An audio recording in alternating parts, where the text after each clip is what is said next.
ورباندې بده لګي د محبت خواږه چې وخوري سړی د جنګ نامه ورباندې بده لګي د امان الله ګران صاحب په دې څو شعرونو سره سلامونه نیکې هیلې احترامات وینو ستاسو ورور ستاسو ادبي ملګری اسلم شیرزی یم پروګرام دی د پوهاړ مازدیګر د پوهاړ مازدیګر مینهوال نن راغلی دی پېښور ته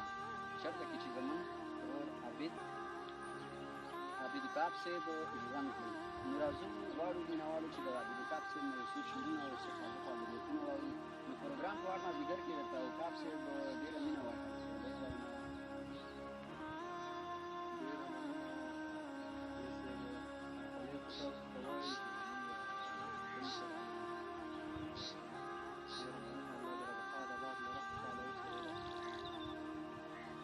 کاک صاحب دا راته ووایي چې په کوم سنه کې د کار کړی دی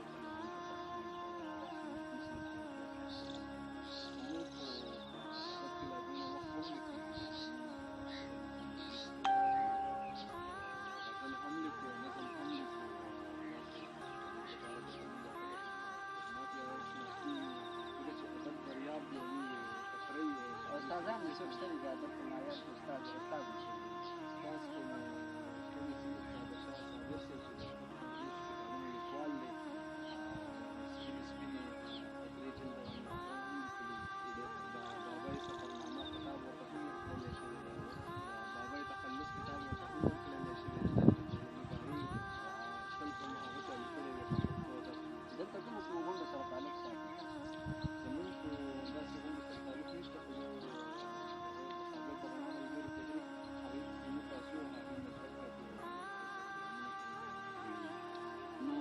پیج مینهوالو ته به څه ځنډونه کوي که ما منتظر دي ځکه غواړم چې تا مې سره کار کړي زموږ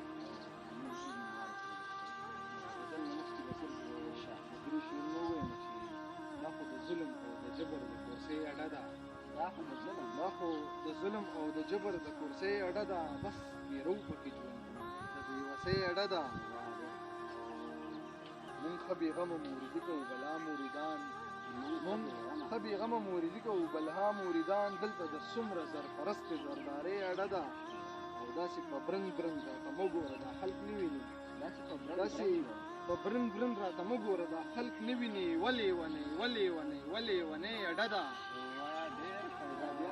داسې په برنګ برنګ راته مه ګوره دا خلک نه ویني ولې ونۍ اډه ده دا غزل به درسره شریک کړمه چې خور مې د افغان په سردرو د ډزو ډوز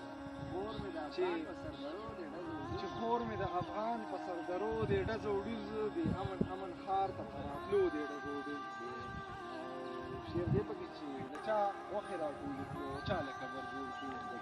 د چا غوښې راټولې کړو چا له قبر جوړ کړو والله د لر او بر په پښتنو د ډزو ډوز او راغلی ادمخور دی د ګودر غاړه کې ناست دی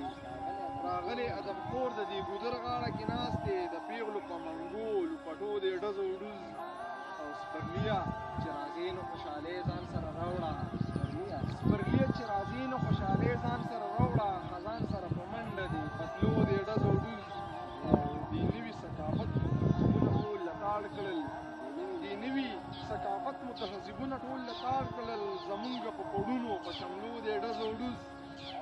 ګودر یې راله وران کړلو چنار یې راله وسو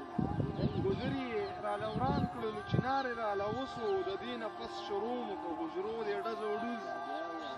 ګودر یې راله وران کړلو چنار یې راله وسو د دې نه پس شروع مو په حجرو د ډزو ډوز او صدې د احمدشاه او د شیرشاه او بهلول وشوې صدې د احمدشاه او د شیرشاه او بهلول وشوې اول نه تر اخره لا شروع د ډزو ډوز او جذبه اوس د جهاد زمونږ نه ورکه ده وکابه جذبه اوس د جهاد زمونږ نه ورکه ده وکابه دا ځکه خو زمونږ په مدرسو دی ډزو ډوز مینهوالو دا اوس زمونږ